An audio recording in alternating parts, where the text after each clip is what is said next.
of what the opposition says. The honourable member for Kildonan St. Paul.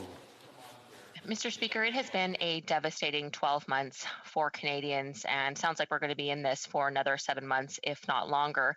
And 3 million Canadians remain out of work and remain on government support programs. And we know that women's workforce participation has been set back 30 years. So as long as I've been alive, that's how much loss we've had as women in this country. And 100,000 women remain out of work and have not looking for work at all because there are no jobs. So what is the Prime Minister's plan for these 3 million Canadians and for 3 million and for women in Canada? The Right Honourable Prime Minister.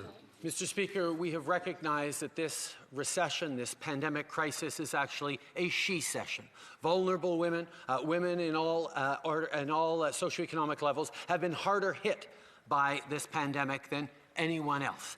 Indeed, we know we need to make sure that the losses that we have made in advances losses in advances in women's equality that we've suffered this year cannot be any more than temporary. That's why investments in childcare continue to be at the forefront of the intentions of this government. Support for gender equality, support for women's rights is something that this government will never flinch on.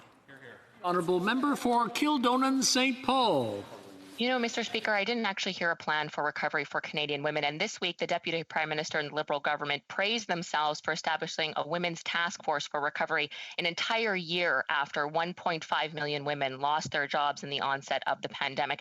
And I will note that that task force has zero representation for women-dominated industries that were most impacted by the pandemic. We're talking retail, personal services, accommodation services, mom entrepreneurs, zero representation for them on that task force. It is the Prime Minister's duty to deliver a plan to Canadians of how he's going to bring back jobs and improve things for women. So what is that plan, Mr. Speaker? Right Honourable Prime Minister.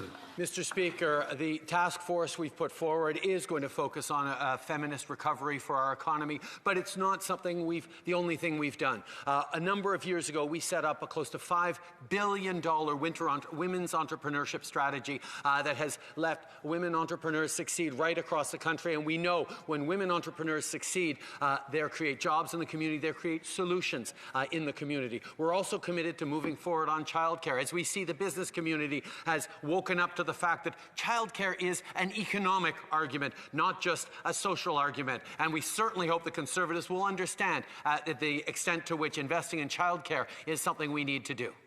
Honourable Leader of the Opposition. Mr. Speaker, my colleague highlighted that economic downturns can have effects that last generations. COVID-19 has seen the greatest exit of women from the workforce in 30 years. All of the progress the Prime Minister just mentioned wiped out a year ago. He has talked about the she session many times over this last year, but all they've done is announced a task force for the future. Why does this government still not have a plan to get women back into the workforce in all sectors and in all regions of this country? Honourable Prime Minister. Mr. Speaker, that is simply not true. Yes, we've announced a task force to ensure that women are at the heart of the economic recovery moving forward in.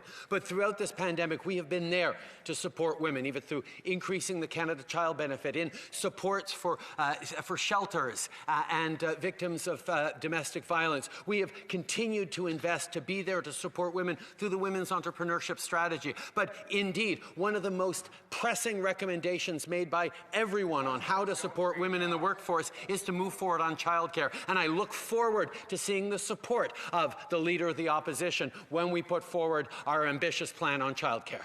L'honorable député de la Pointe-de-l'Île. Monsieur le Président, le premier ministre libéral a un